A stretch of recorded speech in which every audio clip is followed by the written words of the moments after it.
Hello viewers, उम्मीद करता हूँ आप लोग स्वस्थ होंगे और अपने स्टडी जारी रख रहे होंगे। आज मैं आपके कन्फ्यूज़न को दूर करने के लिए जो नई राष्ट्रीय शिक्षा नीति मध्य प्रदेश में लागू हुई है उसकी परीक्षा कुछ ही समय बाद शुरू होने वाली है। इसमें इस वीडियो के अंतर्गत मैं आपको हिंदी विषय के ओपन इलेक्टिव सब्जेक्ट के बारे में डिस्कशन करूंगा। डिस्कशन शुरू करने से पहले मैं आपको एक बात बता देना चाहता हूं कि हिंदी में जिन विद्यार्थियों ने हिंदी साहित्य को मेजर सब्जेक्ट के रूप में लिया है उनके दो पेपर होंगे, उनके दो एग्ज़ाम होंगे। हिंदी साहित्य मेजर सब्जेक्ट का नाम है हिंदी काव्य और हिंदी साहित्य मेजर के दूसरे पेपर का नाम है कार्यालयीन हिंदी एवं भाषा कंप्यूटिंग।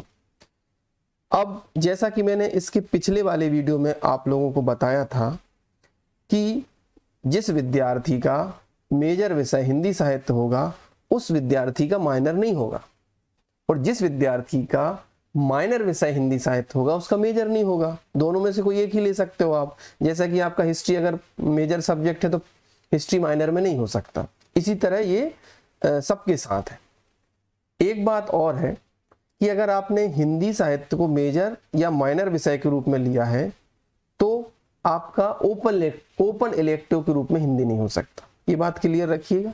अगर आपका हिंदी एक सब्जेक्ट है बीए फर्स्ट ईयर में, राष्ट्रीय शिक्षा नीति नई पद्धति लागू हुई है, एनईपी जिसे आप बोलते हैं, न्यू एजुकेशन पॉलिसी के अंतर्गत, उसमें हिंदी अगर आपका फाउंडेशन को छोड़ के, फाउंडेशन अलग है, फाउंडेशन सबके लिए कंपलसरी है, चाहे विद्यार्थी बीए करे, बीकॉम करे, बीसीए करे, बीबीए करे, उसको फाउंडेशन की जो हिंदी आना है वो तो सबके लिए कंपलसरी है।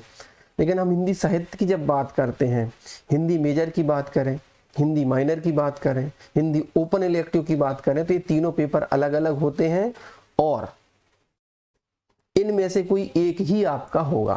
कहने का तात्पर्य है या तो आपका हिंदी साहित्य मेजर होगा जिस बच्चे का, या तो आपका हिंदी साहित्य माइनर होगा।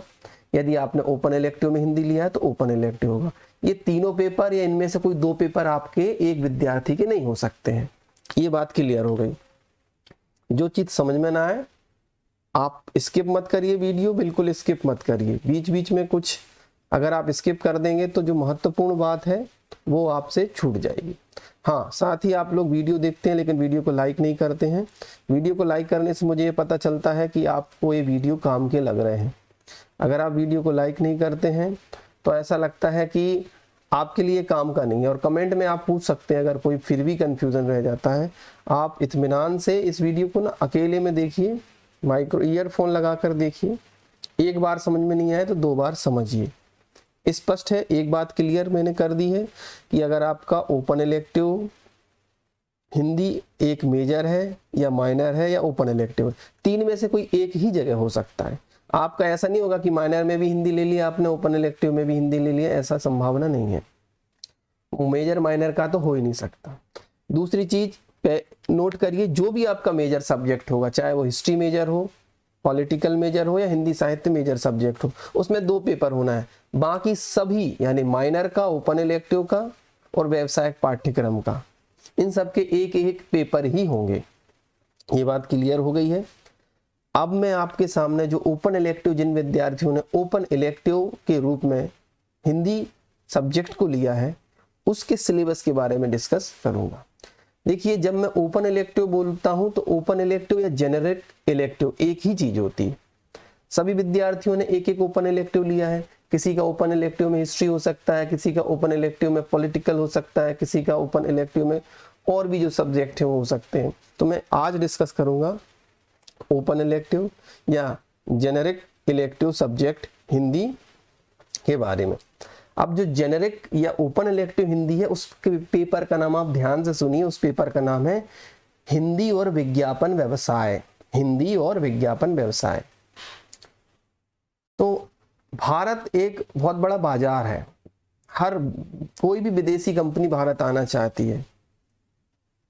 अब ब्रिटेन से कोई कंपनी आएगी जर्मनी या चाइना से कोई कंपनी आएगी तो वो चाइनीज या उसकी भाषा में लोगों तक अपना प्रोडक्ट नहीं पहुंचाएगी। प्रोडक्ट कब बिकता है? जब उसकी अपनी भाषा हो। तो भारत में अगर किसी कंपनी को अपना प्रोडक्ट बेचना है, कोई भी उत्पाद बेचना है, कोई भी सामग्री बेचना है, तो उसे विज्ञापन करना होगा। विज्ञापन को अंग्रेजी में एडवर्टाइजमेंट कहते हैं, जिसे आप और शॉर्टकट में आजकल ऐड बोलते हैं कि ऐड आ गई बीच में, है ना। आप हो सकता है यूट्यूब देखते देखते भी ऐड देखते हो या टेलीविजन पे ऐड देखते हैं। आजकल तो बहुत सारा ऐड का बहुत, आप याद रखिए, बहुत सारे विद्यार्थी अगर ये बोलते हैं कि हिंदी में रोजगार नहीं है, बहुत गलत बोलते हैं। बहुत बड़ी रोजगार की संभावनाएं हैं अगर विद्यार्थी, अगर आप अच्छे से पढ़ते हैं। ये तो एक डिग्री, आपको एक सर्टिफिकेट मिल जाएगा फर्स्ट ईयर में। अगर आपके पास सर्टिफिकेट है तो आप और पैसा कमा सकते हैं। विज्ञापन व्यवसाय में बहुत बहुत स्कोप है। एक और इंटरेस्टिंग चीज आपको बताता हूँ कि पहले, कुछ समय पहले ऐसे विज्ञापन बहुत सारे आते हैं जो आपके दिमाग में भी रह जाते हैं। तो एक ठंडा मतलब कोका कोला, ठंडा मतलब कोका कोला, ये एक लाइन 7 से 8 करोड़ की थी। 7 से 8 करोड़ रुपए मिले थे एक लाइन के लिए। तो आप समझ सकते हैं विज्ञापन में कितना पैसा है। तो मैं इसकी भूमिका बता रहा हूँ, आप स्किप मत कीजिए। बताना चाह रहा हूँ कि अगर आप सोचते हैं कि हिंदी लेने से क्या होगा, हिंदी पढ़ने से क्या होगा, कुछ नहीं, बहुत रोजगार की संभावना है। मैं अभी आगे और वीडियो में बताऊंगा कि क्या रोजगार की संभावनाएं हैं इसमें और कितना पैसा कमाया जा सकता है इससे। बशर्त है कि आप में उतनी स्किल होना चाहिए। आप अपने आप को उतना डेवलप करो, आप अपने आप को इतना स्किलफुल करो, टेक्नोलॉजी के साथ भी चलिएगा। तो मैं वापस आता हूँ। ओपन इलेक्टिव का नाम आप नोट करिएगा, हिंदी और विज्ञापन व्यवसाय। अभी जो एग्ज़ाम होने वाले हैं, जब मैं ये वीडियो बना रहा हूँ आज, ये 2017 21-22 की जो एग्ज़ाम होने वाली है उसका 8 जून को पेपर है हिंदी ओपन इलेक्टिव का। याद रखिए ओपन इलेक्टिव एक ही होगा। हिंदी अगर ओपन इलेक्टिव जिस दिन पेपर है उस दिन केवल ओपन इलेक्टिव पेपर होगा। तो अब हम थोड़ा और डिस्कस करते हैं यहाँ पर। इसमें कुल यूनिट के बारे में, ये तो मैंने भूमिका के बारे में बात कर दी कि इसमें स्कोप है ना। यहाँ पर अब हम चलते हैं यूनिट की ओर। पहली जो यूनिट है, पहली जो इकाई है वो है आपकी विज्ञापन। विज्ञापन क्या होता है, विज्ञापन की परिभाषाएं क्या है, विज्ञापन की विशेषता क्या है ना।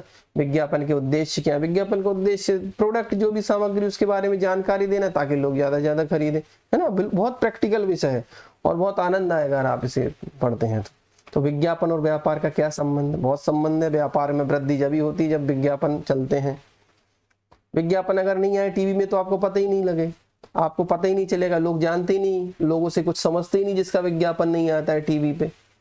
उदाहरण के लिए मैं देता हूँ, वीवो के जो आजकल फोन चलते हैं, जब वो IPL के पहले स्पॉन्सर था तो वीवो सब चाइना ऐसा मोबाइल समझते थे कि ये कोई लोकली कंपनी है। लेकिन जब IPL के उसने अधिकार लिए, IPL के साथ उसने मिलके वीवो IPL चलता था तो कितना फेमस हो गया, उसके फ़ोन के रेट भी बढ़ाए उसने उसी हिसाब से। तो कहने का तात्पर्य है कि विज्ञापन और व्यवसाय का ये संबंध इस प्रकार से उदाहरण है। ज़्यादा मैं डिटेल में नहीं जा रहा हूँ, आपको सिर्फ संक्षिप्त में बता रहा हूँ। विज्ञापन का इतिहास पढ़ेंगे इसमें, विज्ञापन का विकास, विज्ञापन और कानून। विज्ञापन के विषय में कानून क्या है? आप किसी के विज्ञापन को कॉपी नहीं कर सकते, है ना। उस पर बहुत नेशनल और इंटरनेशनल दोनों प्रकार के कानून बने हुए हैं। किसी की आइडिया को आप चुरा नहीं सकते, वो कॉपीराइट होता है। इसमें वो भी आएगा आपका कॉपीराइट जिसे बोलते हैं आप, सर्वाधिकार सुरक्षित। आप लोगों ने पुस्तकों में भी देखा होगा, कई जगह C का निशान बना रहता है, वो भी इसके अंतर्गत, पहली यूनिट के अंतर्गत आप पढ़ेंगे। फिर यहाँ पर आप दूसरी यूनिट में पढ़ेंगे विज्ञापनों का वर्गीकरण। विभिन्न विभिन्न प्रकार के विज्ञापन होते हैं, अलग अलग प्रकार के होते हैं। विज्ञापन के प्रमुख अंग कौन से हैं, विज्ञापन के सिद्धांत क्या है, विज्ञापन कैसे बनाए जाते हैं, उसकी क्या प्रोसेस है, प्रारूप, निष्पादन, अभिकल्पना, डिज़ाइन कैसे किए जाते हैं, अभिविन्यास यानी लेआउट कैसा होगा, हॉरिजॉन्टल होगा, वर्टिकल होगा, उसमें अक्षर कैसे होंगे। आपने देखा ना अलग अलग प्रकार से। यानी विज्ञापन का उद्देश्य क्या है? अट्रैक्टिव होना चाहिए, लोगों की नज़र जाए वहाँ पर, वही उसका मूल उद्देश्य है। और यही सब लेआउट और डिज़ाइन में देखा जाता है ना। आजकल तो पूरा कंप्यूटराइज हो गया है। अगर आप अपने ओपन इलेक्टिव हिंदी लिया है और कंप्यूटर कोर्स करते हैं तो इतना बेहतरीन कहना चाहिए, आपको रोजगार की इतनी संभावना है। आप केवल, आप गांव में बैठे हैं चाहे शहर में बैठे हैं, आपके पास मोबाइल है, इंटरनेट है। इंटरनेट और मोबाइल मुझे लगता है ज़्यादातर विद्यार्थी रखते ही हैं। है ना। अभी आप मोबाइल में देख रहे हैं, इसी मोबाइल से आप कम से कम स्टूडेंट रहते हुए भी 5 से 7 हज़ार तो मिनिमम पैसे कमा सकते हैं, है ना। और डिज़ाइन सीख जाओगे आप, थोड़ा सा आप कंप्यूटर का नॉलेज हिंदी के साथ रखते हैं तो बहुत बहुत संभावनाएं हैं इसमें आपके रोजगार की, है ना। अब तीसरी यूनिट की तरफ चलते हैं। तो इसमें विज्ञापन के विविध माध्यम, मुद्रण माध्यम, समाचार पत्र, पत्रिकाएं। विज्ञापन तो पहले आप देखते थे न्यूज़पेपर में आता था, कई मैगजीन्स आपने देखी होंगी, उसमें पीछे विज्ञापन आते थे। आपने देखा होगा कि जो विभिन्न प्रकार के शहरों में और जो बड़ी बड़ी दुकानें रहती हैं वो अपने कैलेंडर छपवाते, कैलेंडर में नीचे जो अपनी दुकान का एड्रेस वगैरह देते अपने सामग्री या प्रोडक्ट की विशेषता में, वो क्या है, वो भी तो विज्ञापन ही है। और आप पैम्पलेट्स देखते हैं आपके घर में, अखबार वाला साथ में रख देता है, मॉल वगैरह के विज्ञापन आते रहते हैं, टीवी। और कौन कौन से माध्यम है, श्रव्य, ये मुद्रण माध्यम हो गया। श्रव्य क्या होता है, जो सुनाई देता है, रेडियो पे विज्ञापन, एफएम, आज रेडियो कम चलता है, एफएम ज़्यादा चलता है ना। मुनादी वगैरह विज्ञापन होता है। कई बार आपके गली मोहल्ले में आते हैं, सेल सेल सेल लगी है, या आजकल आपने देखा होगा ठेले वगैरह पे एक रिकॉर्डेड ऑडियो चला देते, तो वो क्या है, वो श्रव्य माध्यम है अपने एडवर्टाइजमेंट का। और श्रव्य दृश्य, दृश्य यानी दिखाई देना, श्रव्य यानी सुनाई देना। तो मुद्रण यानी छपाई, तो समाचार पत्र पत्रिकाएं तो छपने वाले हो गए विज्ञापन, पंपलेट्स वगैरह। श्रव्य में रेडियो हो गया, एफएम हो गया, है ना। और दृश्य यानी जो दिखाई भी दे और सुनाई दे। तो सबसे बड़ा विज्ञापन का माध्यम टीवी है, इंटरनेट है, मोबाइल पे आते विज्ञापन, सोशल मीडिया पे देखा होगा, व्हाट्सएप, ट्विटर, फेसबुक आदि पे, है ना। ये सब ई विज्ञापन की श्रेणी में। और इसमें सबसे ज़्यादा आज की स्थिति में, वर्तमान में हिंदी में विज्ञापन की सबसे ज़्यादा संभावनाएं इंटरनेट, सोशल मीडिया के माध्यम से है। और अन्य माध्यम में होर्डिंग्स लगते हैं, आप पोस्टर बैनर देखते हैं कई जगह, है ना। प्रदर्शनी आदि भी लगती है, मेले वगैरह में आपने देखा होगा। ये तीसरी यूनिट बहुत इंटरेस्टिंग है और जीवन से जुड़ा हुआ ये पाठ्यक्रम है, आप आनंद से पढ़िएगा। और विज्ञापन के नए संदर्भ, विज्ञापन के नए संदर्भ क्या, प्रायोजित कार्यक्रम। जैसे मैंने अभी आपको अभी वीडियो में बताया था कि पहले वीवो आईपीएल बोलते, तो क्या है, वीवो कंपनी जो है उसने आईपीएल को पैसा दिया, अभी टाटा ने पैसा दिया तो टाटा आईपीएल हो गया। ये प्रायोजित कार्यक्रम होते हैं, क्या विज्ञापन कर रहे हैं ना वो अपनी कंपनी का।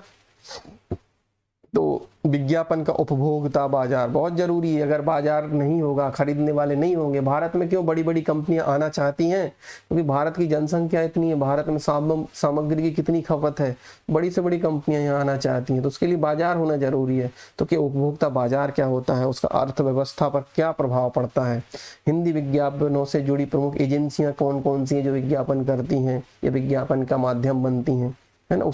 वो भी बहुत महत्वपूर्ण है आपके जानने के लिए, आपको जानना जरूरी रोजगार के लिए। हिंदी भाषा के विकास में विज्ञापनों की भूमिका बहुत बड़ी भूमिका है, वो आप आगे इसमें अध्ययन करेंगे। ये मेरे वीडियो का बिंदु नहीं है, पर आपको सिर्फ इतना बताना है कि पहला तो आपका कन्फ्यूजन दूर करना है था मुझे कि ओपन इलेक्टिव अलग सब्जेक्ट है। उस पेपर का नाम याद रखिए, ओपन इलेक्टिव का नाम है हिंदी विज्ञापन और व्यवसाय। हिंदी विज्ञापन, हिंदी और विज्ञापन व्यवसाय। तो इसके बाद ये कीवर्ड्स है ना, audio visual medium, social media, e advertisement, e विज्ञापन, इस पे आप सर्च कर सकते हैं। और ये कुछ पुस्तकें आप अध्ययन करना चाहें तो ये बहुत अच्छी अच्छी पुस्तकें हैं जो आपको स्क्रीन पे दिख रही हैं, इनका भी आप रेफरेंस के रूप में अध्ययन कर सकते हैं। ये सामग्री आपको मिल जाएगी। ऑनलाइन पुस्तकों के अलावा ऑफलाइन पुस्तकें हैं, पुस्तकों के अलावा आपको कुछ ऑनलाइन पुस्तकें भी मिलेंगी और ऑनलाइन मटेरियल भी इन वेबसाइट पे दिया है। उच्च शिक्षा मध्य प्रदेश शासन का पाठ्यक्रम है।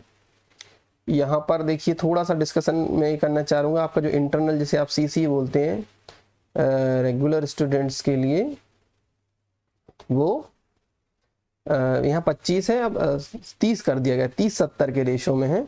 और अभी तक जो यहाँ पर बताया गया है, जो हमारा सिलेबस है, इसमें है कि केवल हिंदी, फाउंडेशन हिंदी, इंग्लिश, पर्यावरण और जो आपका योग वाला है, इनमें ही ऑब्जेक्टिव है। बाकी सब में क्या है, आपको डिस्क्रिप्टिव, यानी क्या करना है, आपको डिस्क्रिप्टिव क्वेश्चन देना है। शॉर्ट, वेरी शॉर्ट आंसर और लॉन्ग आंसर, यानी अति लघुत्तरीय प्रश्न, लघुत्तरीय प्रश्न और दीर्घोत्तरीय प्रश्न, यही आएंगे। तो हिंदी और विज्ञापन व्यवसाय ओपन इलेक्टिव का प्रश्न पत्र था। आप देखिए, वीडियो को लाइक करिए और इस चैनल पर बने रहने के लिए सब्सक्राइब कीजिए, बेल आइकॉन को क्लिक करिए ताकि नोटिफिकेशन आपको मिल जाए, क्योंकि ये अब बार बार आप तक ये लिंक नहीं आएगी किसी माध्यम से। आप उसमें क्या करिए, इस चैनल से जुड़े रहिए। और आपकी जो भी कन्फ्यूज़न है, अभी भी कोई कन्फ्यूज़न है तो आप कमेंट बॉक्स में अपना सवाल पूछ सकते हैं। Thank you for watching.